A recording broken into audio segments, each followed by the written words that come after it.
All right.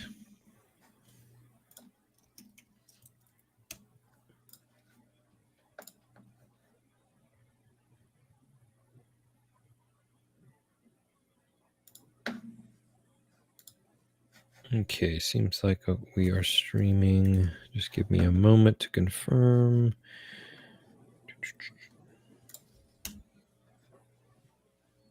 Yes, we are live. All right, got people already joining the show, which I love to see. Let's not keep them waiting any longer. Let's start the show, everybody. Hello, everyone. Welcome back to Luncheon with the Experts, a Neuroendocrine Cancer Foundation program. My name is Rain Bennett. I am your host this week and every week. I'm a filmmaker and a writer by trade. I've been working with Carcinoid Cancer Foundation, CCF, for over 10 years now, and now NCF for the past few. And in that decade plus, we have created so many videos, I've lost count. But it's like the live video series, Q&A sessions like the one you'll watch today, patient-centric documentaries, treatment-based videos, event videos, all kinds of videos, but all with one mission in mind, and that is to spread awareness and education about neuroendocrine tumors. That is what we're here to do. Now, here on the show, the value that I see, first of all, if you're new to the community or new to the show, I want to say welcome. And the value that I have clearly seen through 5 years of doing this show, which is wild, is one, the information and hopefully answers to some of your questions that you will receive from our guest presenter, not me, today. And two, very much the shared stories and shared experiences from within the community, the folks that are here with you participating. And so I say that to say, if you are new, this community is so supportive, so strong, so tight-knit. Reach out, embrace the community. They will embrace you back. And one way to do that very quickly and easily today is just to introduce yourself. You can see in the comments section, people are starting to do that. Tell us hello. Tell us where you're signing on from. That honestly really helps. One, I like to see how far the program reaches. But two, you might be in an area where there's not a NET center close by. And if someone else is in that general region, it can be really helpful for you two to get together in terms of helping, you find your way forward on this path. That's what the show is here to do. So I'm excited to welcome back to the show. It's been a little while, but he has been here before. Dr. Daneng Li. Dr. Li, how are you, my friend? Great, Ray. Happy to be back and everything, and look forward to our discussion today. Yeah, it should be a good one. It almost always is. For those who might not have seen your last episode, which has been a while, to be fair, or might not be familiar with your role in this community I alluded to, tell us where you work, what you do, and kind of your area of expertise. Sure. So I'm a GI medical oncologist, and currently here at City of Hope in Los Angeles. I've really helped lead both the Neuroendocrine Tumor Program as well as the liver cancer program, and so that's usually the patients that I will be seeing in my clinic. And my research is really, focused on development of novel therapeutics as well as looking at different types of patient assessments as well, because I think we can all agree that it's not only good to help to treat one's cancer, but also to live well while undergoing treatment as well. Absolutely, absolutely. Um, I have a question for you. We were kind of chatting before we started recording about upcoming events. Specifically, we were talking about NANETS, the symposium at the end of October, which I actually hope to join you at. We're working on those details right now. But I wanted to ask you, what is the benefit for those events for both doctors and patients? Because I think that's where a lot of progress gets made. But from your perspective, I'll use your word. You said you were excited about the programs that they had. What is the benefit of folks seeking out those in real life events?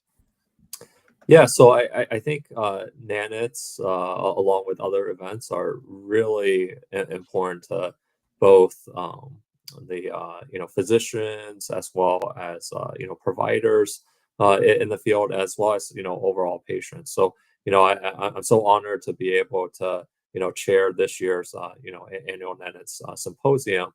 And I think what we've been able to do is really craft a comprehensive agenda that's been able to highlight many of the things that unfortunately our guidelines might not be able to completely help us help to advise, right? Because what we know, particularly with neuroendocrine tumors, is that everyone is somewhat individualized. Their story regarding their diagnosis as well as tumor management is very different, and as a result of that, sometimes we're not able to necessarily completely cover. So we've been able to really craft a interesting agenda to get to kind of those hard to address topics that we normally see on a daily basis.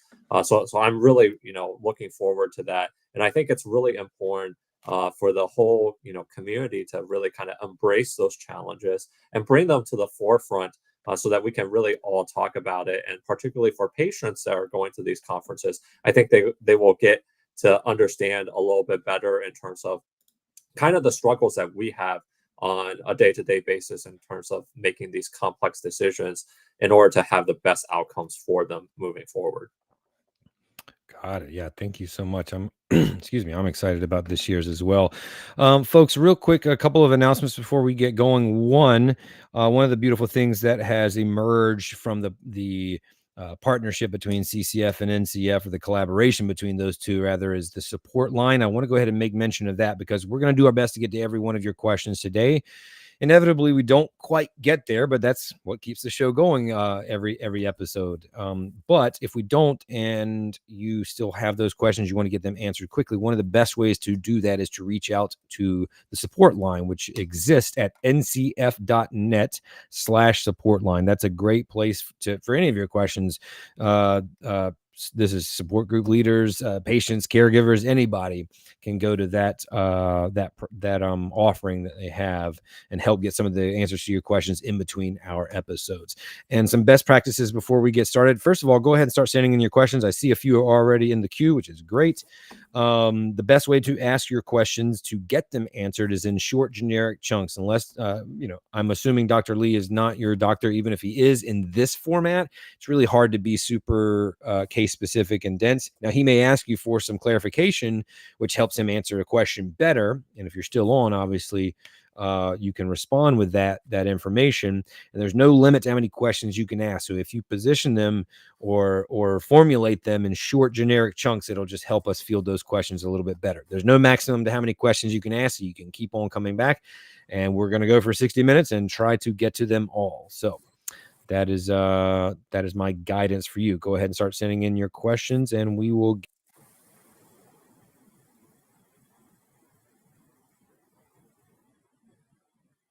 there. And I got cut off. Did y'all lose me? Yeah, a little bit. Oh, weird. Now I'm on the other side. It's live video, baby. Dave from Sacramento and San Diego. I don't know if you know this, Dave, but those are totally different locations in California. Of course, you know that, but that's a pretty cool. They're both awesome cities, so that's pretty cool. Thanks for being here. Thanks to everybody over on YouTube. Our numbers there are growing every week, which we love to see. And if there's someone not here in the comments section that you think should be or that usually is, go ahead and tag them or share this video with them. Let them know the show has started. Can you still hear me, Dr. Li? Yes. Okay, great. Just making sure that it's not glitching anymore. I've got some questions coming in. The rest of you go ahead and start sending yours in. The first one comes from Rudy. Rudy says, I have NETs that have metastasized to my liver. Are there blood tests other than those included in the CMP and CBC panels that should be performed to monitor liver function?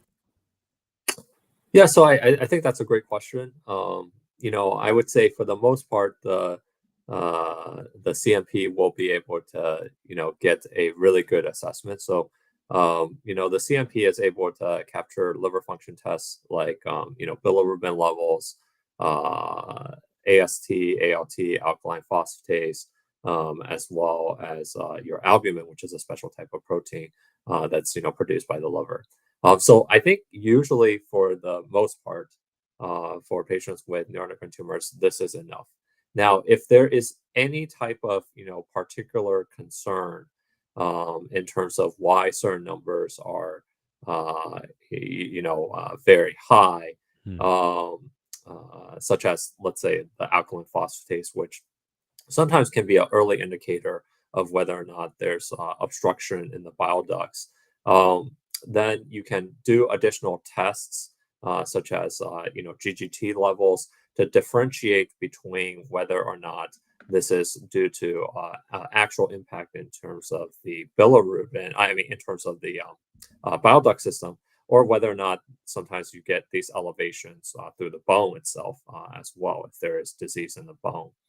Alternatively, if there is a concern for, let's say, injury to the liver, significant injury leading to decrease in synthetic function, one alternative test that can be, checked oftentimes is certain types of coagulation factors.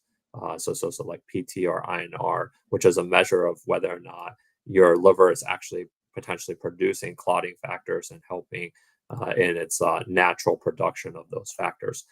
So those are kind of the additional tests. But I would say overall, the CMP should be more than enough. And those are additional tests for particularly specific scenarios. Got it. Thanks, Rudy. Appreciate your question. Let me know if you have any follow-up questions. In fact, I see a lot of people from California. It must be the reputation of our guest preceding him. Dr. Li, we mentioned, your research earlier. I wonder, what are the areas of research that we are currently, and there's a lot of activity going on right now, that we are currently undergoing that excite you most, that you are excited that we have energy and funding and attention going to, that you think will make the most difference? Yeah, so I think there's kind of two near future kind of areas that we're really excited about. I think one is kind of the continued development of radioligand therapies to really transition maybe from beta emitters to alpha emitter therapy in multiple lines for neuroendocrine tumors. I think the thought is that with alpha particles, then this can maybe lead to better concentration and better effect on the tumor, while still maintaining kind of off-target effects. So I think that's one of the areas that is very quickly moving and quickly ongoing, and hope to see where that brings us moving forward in that sense. And then I think the other particular area is the area for patients with very aggressive, poorly differentiated neuroendocrine carcinomas. So traditionally, we have had really limited therapies in this area, but there is, kind of development that's looked at, across the board with our industry partners, looking at essentially targeting DLL3, which is, something that we've seen have really taken the forefront in small cell lung cancer. And now it's also being looked at, significantly in neuroendocrine carcinomas. And I think if that is, really positive, then that will really kind of allow us to finally have really kind of another treatment that we can use for neuroendocrine carcinomas, because traditionally we've been somewhat handcuffed in terms of the treatment options that we really have for that disease. So I think those are kind of the two real areas in the immediate front. But then in the long term and everything like that, I think it's really looking at, kind of different novel mechanism of actions. So there's, different types of things that we're looking at in various partnerships, such as looking at ADCs, or antibody drug conjugates, which is something that's really taken the forefront in terms of cancer research. And we're looking at kind of those ways for neuroendocrine tumors as well. So hopefully in the future we'll be able to make a tremendous impact with those new types of therapies for our patients with neuroendocrine tumors. Got it. Thank you so much. Folks, if you just joined us or joined us a little bit late, this is Luncheon with the Experts. We're here with Dr. Dan Li today. And Stephen, over from YouTube, I am seeing your comments there, but they usually are supposed to show up here on my central software. Many of them do, and yours haven't from the live chat. However, I can see them on YouTube, so I will pull them from there, but I will look into this further and try to make sure they are populating on Restream where I'm at. So question from Stephen is, Is there anything that you would recommend for NET patients to help with fatigue and provide energy? This is certainly a common one that I hear from our patients. Yeah, no, thanks for the question, Stephen. So this is oftentimes a very, kind of challenging um, symptom and everything. We know that patients with a diagnosis of neuroendocrine tumors, particularly, do have development of kind of these chronic, fatigue symptoms. And unfortunately, despite kind of our best efforts in terms of studying this, we don't necessarily truly know why. Hmm. And it is something that is, I think in the future we'll have to continue to try to find out for the reason. So in the meantime, because we don't necessarily know kind of the true mechanism of why that's kind of triggering kind of this chronic fatigue, then I think we have to just, kind of broadly, tackle it. So usually what I would recommend is, still try to maintain as much physical function as you can. Definitely not to overexert, oneself to the point that they're actually getting more fatigue. But still, even if you're a little bit tired, to try to do enough and everything to maintain your physical function, because I think long term that can really help as the disease moves forward kind of chronically. So that's kind of one way. And then for some patients, I do believe sometimes even physical therapy, as well as alternative kind of supportive care measures can really help them in that sense as well. Got it. Thank you. I appreciate your question. I'm glad we found each other. I am seeing them now populating here, but I'm glad you let me know about the live chat on YouTube. Next question comes from Chris. Chris says, I've heard some serious kidney side effects or heard of some serious kidney side effects from the alpha PRRT.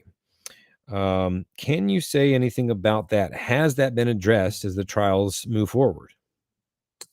Sure. I can't particularly, kind of comment on that and everything. I think we have to really kind of see what the data is, presented with these, alpha-based therapies. Only really kind of early stage data in initial kind of dose escalation phases of these studies have been presented so far. And so far, I think at least from that aspect, we haven't necessarily seen anything, major or, kind of as a consistency for this class of therapeutic overall. We know that this is a potential theoretical risk, just like with the beta emitters that are currently commercially available. These are potentially excreted in the kidneys, so there is a theoretical effect, and that's why all patients that are getting these treatments are oftentimes at the time of dosing they're getting great hydration, as well as amino acids to really kind of protect the kidney. So I think we have to see what the data comes out in terms of with larger patient populations to really make any type of causal relationships moving forward. Got it. Thank you. Next question from Stacy. What would you recommend as a treatment for a patient with a few grade 1, well differentiated, less than 1 centimeter tumors on their liver, one neck lymph node, one heart lymph node, one slightly larger than 1 centimeter in the pancreas, who has not begun any treatments other than the suspected primary tumor being removed with the resection of the small intestine at the ileum? Let me know if you want me to repeat any of that, but No, I okay, think I understood the question. gotcha. I think this is oftentimes also a scenario that we see in the clinic a lot. It's really, I think it really depends on the overall kind of tumor trajectory, and kind of tumor growth rate that you're seeing. Mm, So what I always say is that for patients that are relatively asymptomatic and have low volume disease, like what has been highlighted, here, we really want to get a sense initially in terms of, how fast are your individual tumors, growing. If the tumors are, let's say, only growing, 1 to 2 millimeters, every 6 months at the time of follow-up imaging observation, then that's really a relatively, slow and indolent tumor. And as long as the sites are not near any type of, crucial anatomic, structures, then you could actually, go on with just observation for a prolonged period of time. like again, if it's really 1 to 2 millimeters of growth every 6 months, what I tell patients is you're really looking at, in a year, maybe 2 to 4 millimeters in a year. And in 5 years, you're looking at, maybe 1 to 2 centimeters of growth. And usually, in terms of 1 to 2 centimeter of growth for patients with neuroendocrine tumors, depending on the site where they're located, they're going to be completely okay. That they're not going to have any, worsening of symptoms. They're not going to have any impending, significant events and everything. So that is, completely fine. I think the alternative is, also dependent on whether or not your tumor secrete any excess hormones or not. Because if it does, and it's what's known as a functional neuroendocrine tumor, then we do have to, control the release of hormones in that sense, even if you have low volume disease. And the reason why is because excess hormonal production over time can have other complications. So taking excess serotonin, for example, can have, long-term implications on the heart as well as the GI tract. So for those patients, even with low volume disease, then usually we have to initiate initial treatment to suppress, excess hormonal release. Got it. Thanks, Stacy. Appreciate your question. Next comes from Crystal. I was diagnosed with small bowel NET back in January. The small bowel NET was found via colonoscopy. None of the CT scans had in January or March showed anything anywhere, and haven't even picked up my NET. I had a gallium PET scan in March that also confirmed only in the small bowel. Had surgery to remove it in May, and symptoms I had also faded. Just had my baseline CT 2 weeks ago, and now they found a 1.7 centimeter lesion on my pancreas. I know it's not likely a NET, but if it is, how is it possible to not be seen on any of the scans, but now it's 1.7 centimeters in size? Sure. I think this is also somewhat of a complex question and everything, and we'll have to really know what happened. And obviously, without seeing scans, it's difficult. I think there's a couple of things here to note. I do agree. Oftentimes, you might not see anything on scans because we're only as good as the technology that we have. And it could be just, or it could be just localized.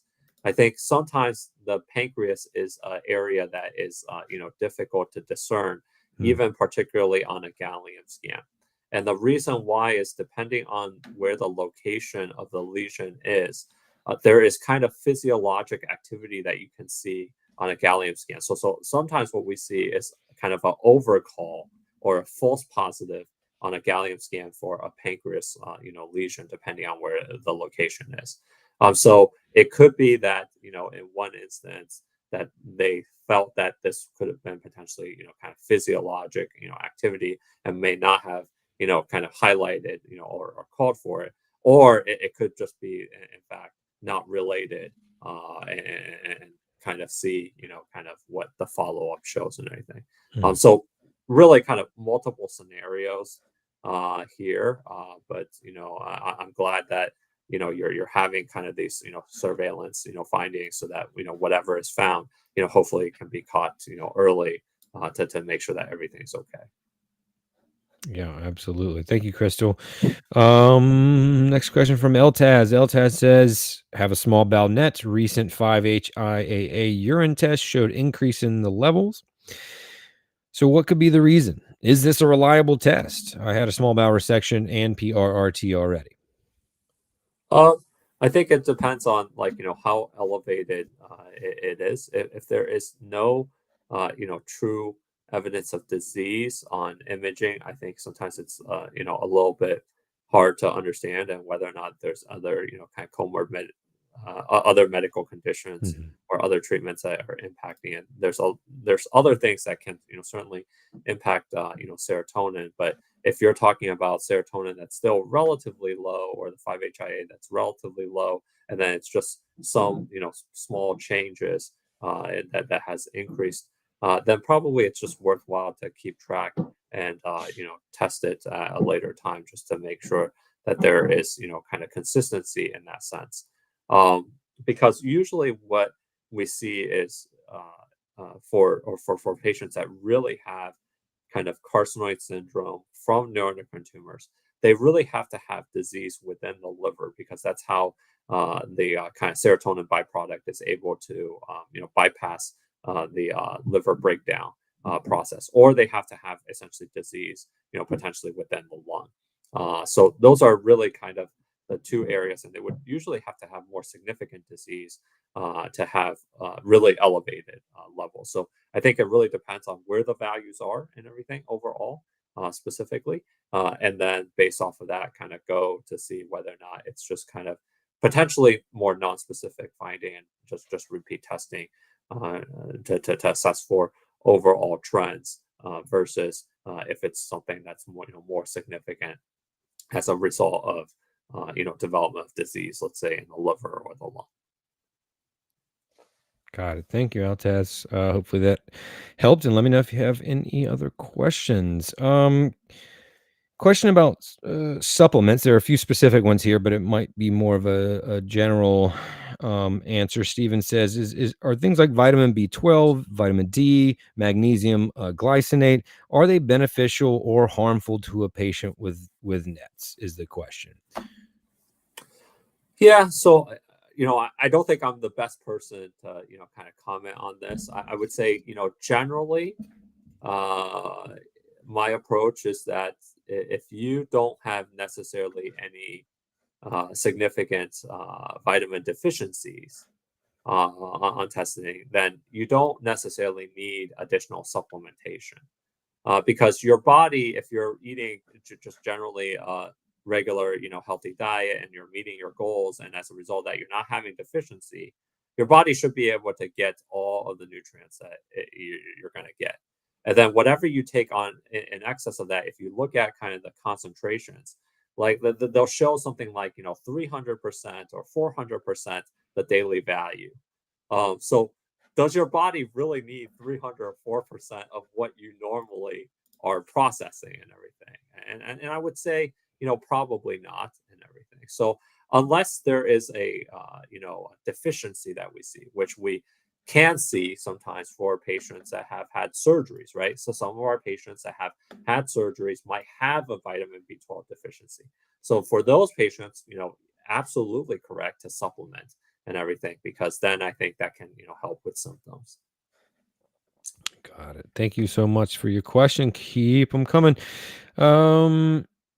Next question comes from Sarah. Sarah says, is it recommended to continue monthly lanreotide following 4 cycles of PRRT?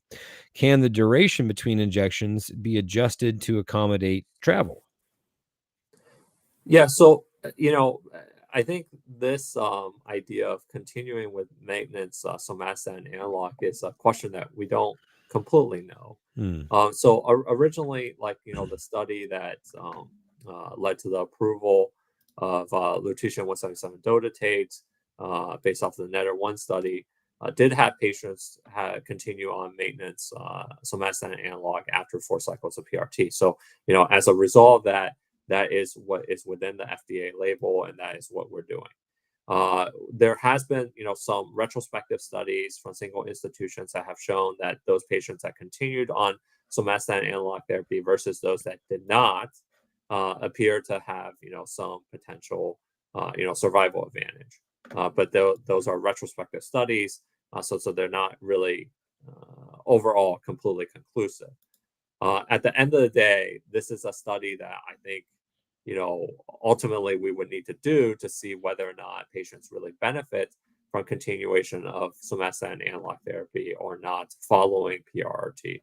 I don't know if we'll ever get to that point to do that study, because that would require a lot of patients to do that study and randomization to yes or no for that study. I know some of my colleagues are helping to potentially push the cooperative groups to consider, doing the study. And I think if it does, come to light, it would be a very important study for us to know. But I think for now, most of us will say yes, would recommend continuation of somatostatin analogs, given within the FDA label. And regarding your question of whether or not duration of injections can be adjusted to accommodate travel, I think that can always be done and everything. Because I don't think if you delayed your injection by 1 or 2 weeks due to travel, that's going to really impact the long-term outcome of controlling the disease. Yeah, Sarah, am absolutely not a medical expert, but I have seen that case done where someone is just not able to make that set appointment, and it gets pushed a few weeks. So I know that they can do that. Question for Dr. Li, kind of the flip side of the question I asked a moment ago, where we were talking about the research activity and where we're hoping to make some strides in progress. Let's flip that coin over. What are the gaps that are left? What are the areas where you'd like to see more attention and time and money go to in the next 5 years, let's say? Yeah, so I think we've been very good at targeting one target in neuroendocrine tumors. What I mean by that is that we're throwing everything in terms of targeting somatostatin receptors for neuroendocrine tumors, which I think is great, and it's really kind of helped us maximize control of this tumor in this manner.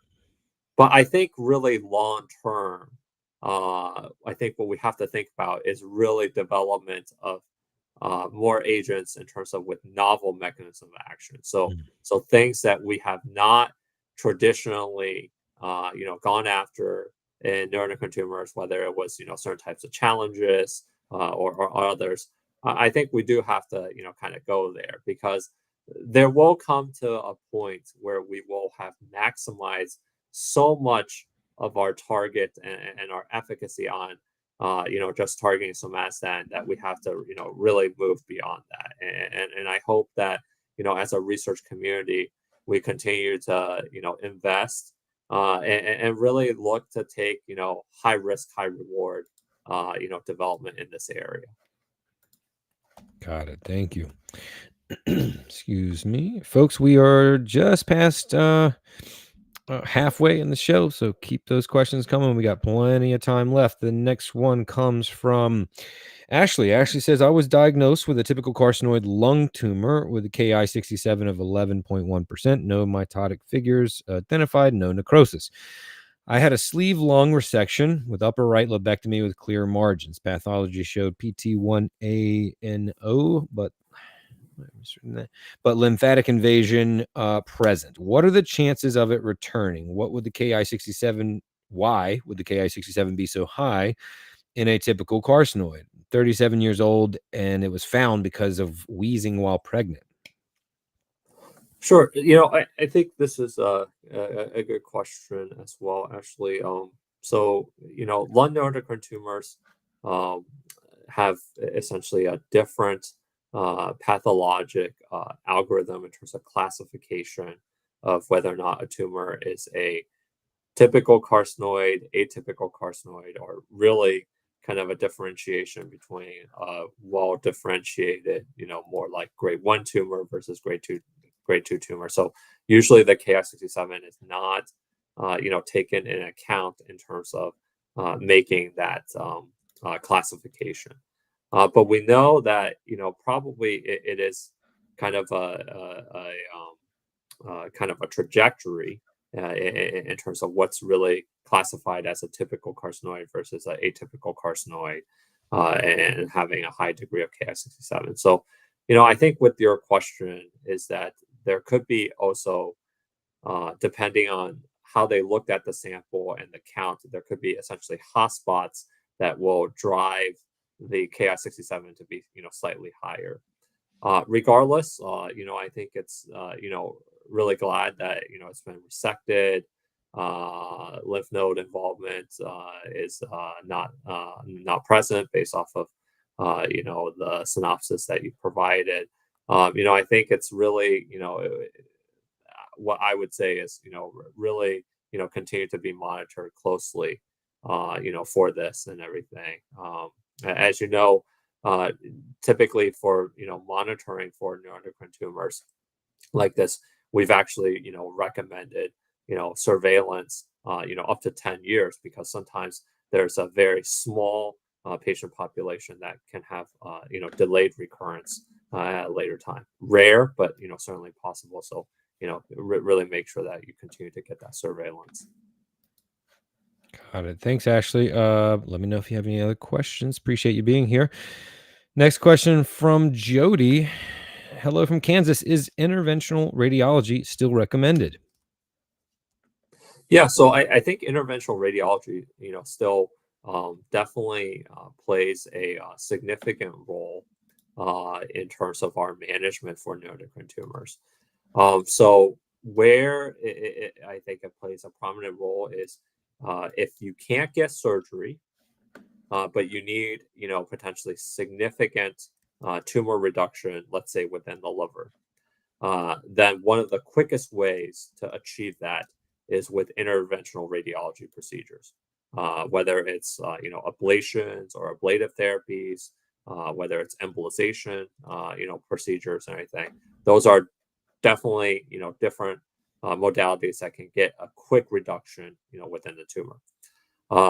Another sense of this, where interventional radiology can play a potential big role, is, let's say you've been on systemic therapy for quite some time and are doing very well. So such as, let's say, the somatostatin analogs in the first line setting, and you get a scan, and overall the rest of the disease is well controlled, or overwhelmingly majority of disease is well controlled, and then you have, let's say, one or two spots, for example, within the liver, that had a slight increase, or there's been some growth.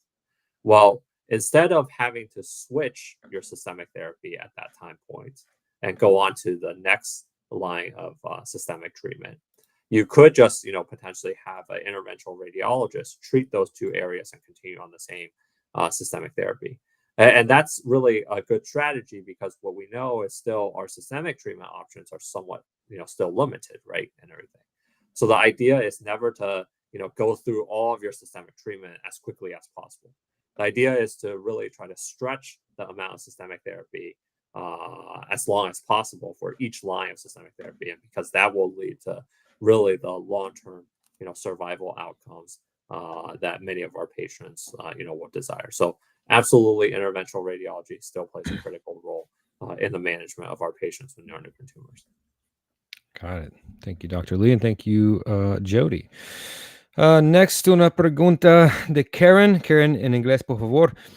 Karen says, there's research on grade 1 appendiceal neuroendocrine tumors in 16-year-old female adolescents. The question is, where can I contact them, or perhaps, maybe find that research? Make sense? Or do you know anything about grade 1 appendiceal neuroendocrine tumors and the research? I don't know whether or not there's specific research on this area. I know there's a lot of research in general looking at kind of development of neuroendocrine tumors, particularly in younger patients. Yes. And there's kind of general, like, following disease trajectories. I believe, like, the NCI, had a study that was really trying to look at kind of the long-term trajectory of different types of patients and everything. So, I think that would be worth, reaching out. I think that, Dr. Del Rivero at the NCI would probably be able to help with that and provide guidance. No, that's a good point. Yeah, Karen, if you have any other information on that question or clarification, let us know. I agree. Dr. Del Rivero, NCI, would be a great person to contact. Also, folks, everyone else listening, this is exactly the opportunity I mentioned at the very beginning of the program of us to share our own experiences and stories. So if anyone else has something to contribute to Karen's question and maybe help us get closer to an answer, please feel free to chime in. You can just tag her in the comments and address. And Karen, if you have another question or more information on that, please let us know. We'll be here for another 22 minutes. Next question comes from our friend Jim. Hey, Jim, another PRRT question. After surgery and 4 years of lanreotide, I just started PRRT treatment number 1. is access to and recommended treatment from and recommended treatment from alpha been updated? So the alpha, PRT treatments are, still undergoing clinical trials, and they're actively undergoing clinical trials. So, as standard of care, alpha PRT would not be able to be, provided at this moment in time and everything. So I think we just have to see, what the trials, how they come and everything, and what the results are, because there's, kind of different trials that are ongoing. That there are trials that are looking at alpha PRT after, prior PRT, and looking at the effects in that sense. And then there's also ongoing trials that are looking at, kind of alpha PRT in the initial, setting for patients that didn't have necessarily other PRT. So I think we have to see the results for kind of both of these, kind of thoughts and everything, and from those studies before we move forward with alpha PRT. Got it. Thanks, Jim. Question from Jody. Sorry, I'm jumping on this late. Not sure if this question was already addressed. No apology, Jody. We're glad you're here. I had only 8 months of stability after PRT. Now I'm on cabozantinib. Would alpha be an option for me once it's available, since I already had beta and only had a mixed response there? KI 67, 13%, stage 4, grade 2 PNET.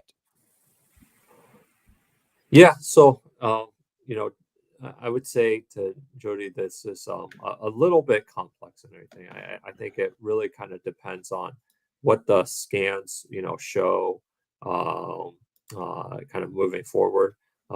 Is the reason for mixed response due to the fact that some of the tumors, have kind of mixed expression of somatostatin receptors? Because if that's kind of the case, then potentially, alpha PRT might not make sense, even if, let's say, the ongoing data shows that that those are positive trials moving forward. Because in those, settings when there's kind of this mixed heterogeneity of the tumors, because you're again only targeting somatostatin, then the likelihood is that you're going to get, again, somewhat of a mixed response. But if the tumors are, truly all, uniform on imaging, then, certainly there can be kind of a thought to, try this if those alpha PRT studies are, kind of, again, positive. But I think it will really depend on a lot of different things. And I think personally, one of my concerns for, maybe going with the alpha PRT approach in your particular setting, is that if there was only 8 months of stability after PRT, my concern is, kind of duration of response, and rather than it's really, responding or not. Because traditionally we have wanted to see, maybe a little bit longer, duration of stability, prior to consideration of treating, kind of targeting this kind of same mechanism of action. Got it. Thank you, Jody.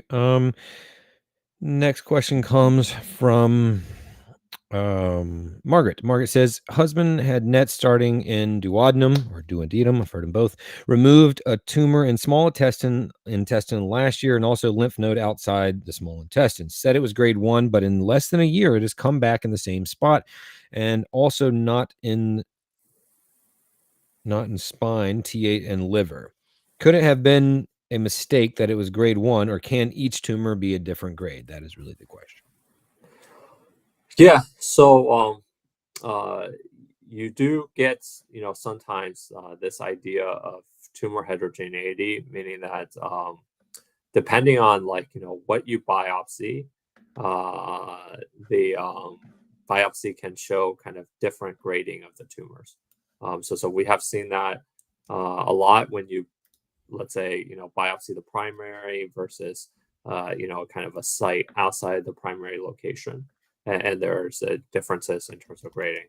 The other thing is that one of the things that can be found is that maybe at the time of initial surgery and doing scans at that time, again, we're only as good as the technology of the scans, and maybe they weren't able to at that time pick up anything that was seen, but there was already potentially microscopic cells that was ongoing, and in that case, on follow-up imaging, particularly after surgery, then you might be able to, find something, or later on find something, because of kind of the regular trajectory of, kind of growth. So I think those are both, possibilities in this, scenario. Got it. Thank you, Margaret. Next question from Stacy. If tumors are secreting excess hormone, what would be the recommended first treatment? Resection of small intestine previously. So if tumors are excreting excess hormones, then usually our initial treatment would be with some form of somatostatin analog therapy to suppress the release of hormones from those tumors. Got it. Thank you. Next question from Rudy. Does exercise such as sit-ups, push-ups, etc., affect liver function? In other words, does the pressure resulting from the tightening of muscles against the liver cause the liver tumors to become irritated or inflamed and therefore prone to be more active and grow? I don't believe so. Obviously, if that was kind of truly the case, I would suspect that most of us that would get a blood test while working out might have elevation of liver function tests in that sense.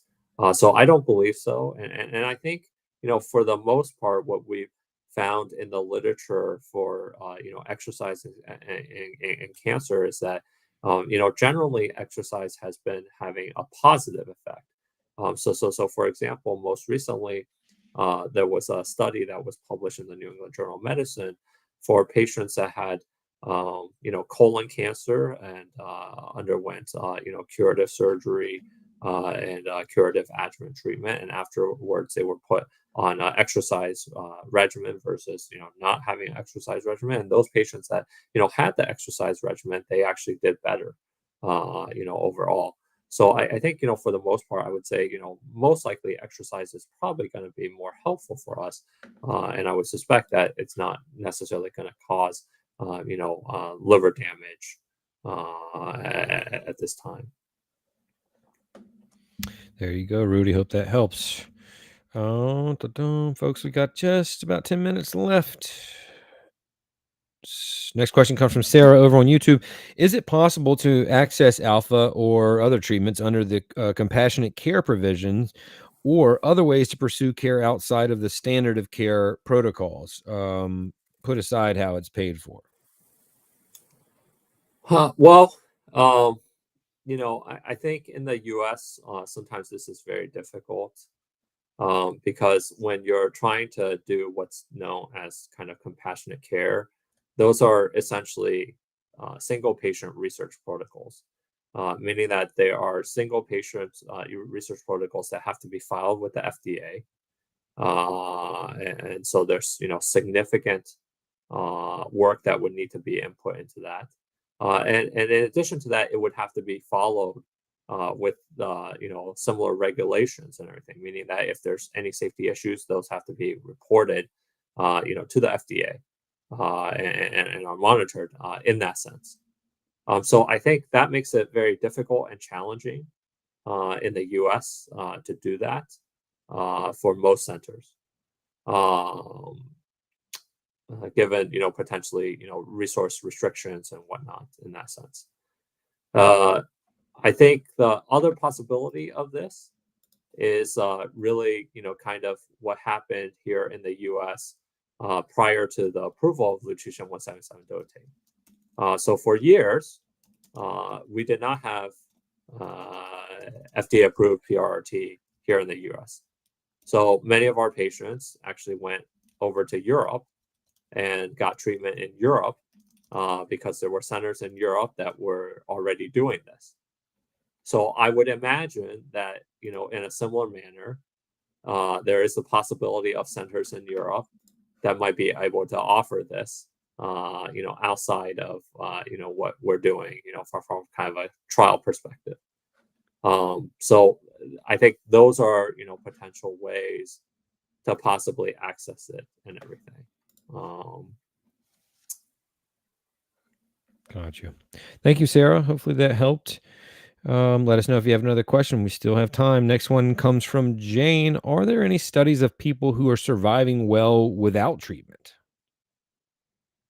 Yeah, so Jay, like I discussed a little bit earlier, I think it really depends on kind of the growth and pace of growth of individual tumors. If the growth of the tumors are relatively small and the pace is relatively small, then yes, you can certainly do very well without treatment. So I think it's really important still in that setting to follow if you're on no treatment and you're just on observation or what we call active surveillance, that you still have surveillance imaging going forward, because you want to be able to keep an eye out on how quickly the tumors are growing. And if it's still growing at a very, very, very slow pace, then patients have done very well without any type of treatment. Got it. Thanks, Jane. From Gayla says, for a grade 2 atypical lung net, should there be a baseline MRI verification for liver? Yeah, I think you do need kind of complete staging, whether that's staging with CT throughout the whole body, or you could get just CT of the chest and then MRI of the abdomen, for complete staging, just so that whether or not completely that there's no spread. Got it. Thank you, Gayla. From Noble, going to have an extended right hepatectomy. Does this limit future treatment options after regrowth later down the line, such as PRRT, etc.? Shouldn't. I think one of the wonders of the liver is that the liver will regenerate over time. And you'll have, get to the point where your liver function is, completely okay. And as a result of that, with the liver regeneration and the uniqueness of that organ, it would not have any impact on your, future treatment. Got it. Thanks, Noble. From Linda, is there any connection between NETs and low blood sugar? I do get this question from time to time. I would say like not a direct, kind of causal relationship in most cases. There are cases of patients that have, let's say, a functional pancreatic neuroendocrine tumor that secretes excess insulin, known as the insulinoma. And those patients will develop, low blood sugars as a result of that. And oftentimes they're diagnosed initially because of those symptoms. So yeah, I would say in that specific instance, absolutely. But outside of that instance, more generally, less no association. Thanks, Linda. From Noble, what is the future in chemo and targeted therapy for a small bowel primary? Um, I think for small bowel primary, well, I mean, I think we've had some recent developments in terms of now cabozantinib as a potential oral target therapy agent for this. Normally, chemotherapy have not worked as well for small bowel neuroendocrine tumors, just because generally small bowel neuroendocrine tumors are lower grade, and particularly for grade 1, chemotherapy really hasn't had much of a role. Sometimes for higher grade tumors, there might be a role for certain types of different types of chemotherapy regimens that can be considered. But I think just because of the more general nature of kind of small bowel neuroendocrine tumors, that there might not be a role in terms of chemotherapy, but oral target therapy, kind of agents. There are ongoing development to look at kind of next generation oral target therapy that are probably going to go forward in terms of kind of clinical trials to see whether or not they can improve efficacy while eliminating toxicity. Thanks, Noble. Dave says, "Hey, Rain, just stopping in late to watch over lunch. 1 week into recovery from removal of my PNET. So I just want to give Dave a shout out and say, hey, happy recovery. We are thinking about you and appreciate you showing up here." From Crystal, how common is it to have two primary nets? And if you do have two and are considered young for this disease, does that change how you're treated for nets? Yeah, so for the most part, like just based off of odds calculation and commonality, uh, usually it would be more rare to have two primary nets. But if you are young and everything with this diagnosis, then I would favor potentially kind of genetic counseling and genetic risk assessment, because there are certainly, kind of hereditary, genetic alterations like MEN1, for example, which can predispose you to development of, different types of, primary nets and everything as a result of that. So in those cases, that's definitely a possibility. Got it. Thank you. Appreciate it, Crystal. And next question from Samantha. If lanreotide shots were stopped, would it be possible to see growth or spreading quickly?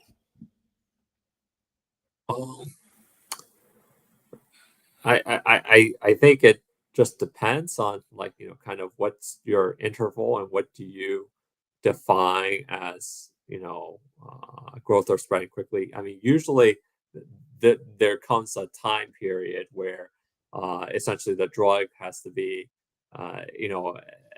out of your system for a particularly long period of time, and then the tumors have to grow.